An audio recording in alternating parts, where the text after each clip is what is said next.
So I grew up in a pretty strict, conservative German household, but we were pretty much your ordinary family. It was a good upbringing. We were pretty sheltered, and I'm thankful to my parents for that. In my first serious relationship, I was in a very abusive relationship in every sense, and unfortunately also lost my virginity against my consent, I suppose. And after that followed very unhealthy habits, and most of them, the root cause was drinking, and I think I found it to be a coping mechanism to deal with things that hadn't been dealt with, and especially not in a godly way.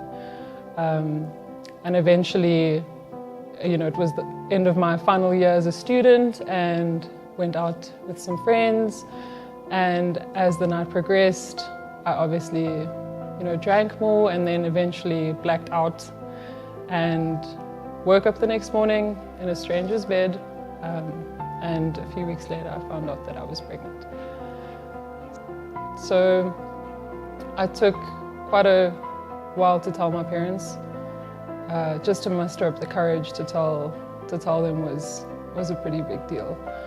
And I always grew up believing that if this ever happened to me, my family would never want anything to do with me ever again, because it would be a disgrace. It would be a shame, not to just me, but to them as well, because of how conservative they were.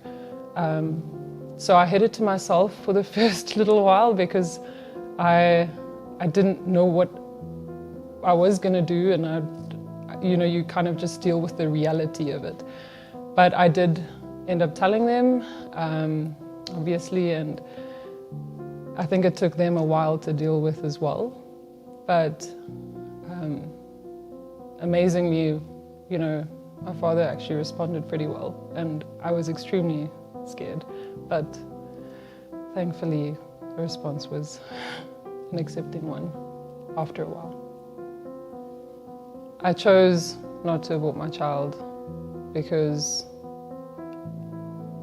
I had seen firsthand what it did to friends that aborted their babies, that even though from a superficial level it looked like they'd been spared like a huge inconvenience, they were never the same. And that stayed in the back of my mind. And I saw the raw brokenness of that regret. And I also believed that it wasn't my decision to make. I knew that this was unplanned, that it was inconvenient, that it came at what felt like the worst time. But it was something that happened, and I didn't feel eventually like I could give this life up, because I didn't see how it would work to keep this baby alive.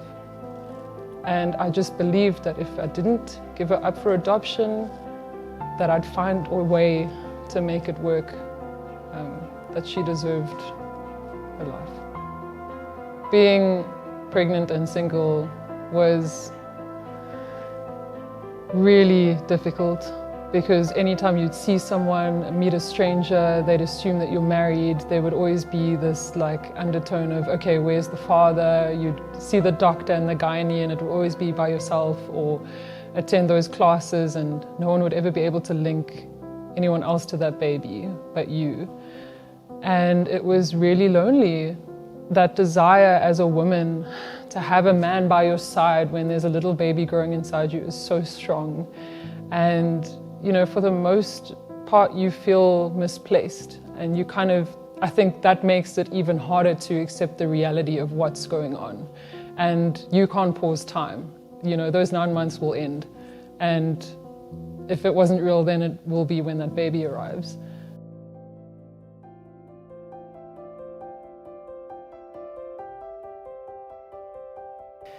It all became real on the 16th of August, 2018, when Gabriella was born, and I actually held her in my arms, and she was physically there.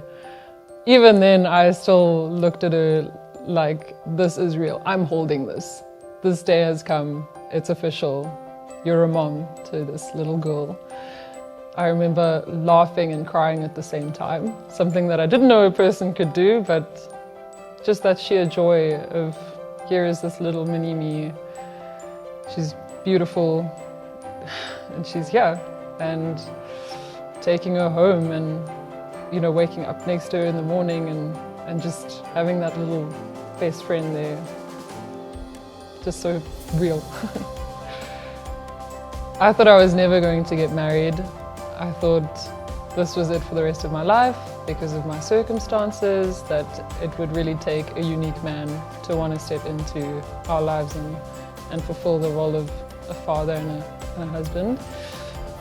But then in stepped my now husband, who was a widow and had a son. In 2021, Kyle and I got married, and that was the start of a beautiful journey. And we really accepted one another's children, and it really did wonders for the dynamic of our family. And Gabby and Grayson, my son, really grew to love one another, and now they're like best friends and inseparable, actually.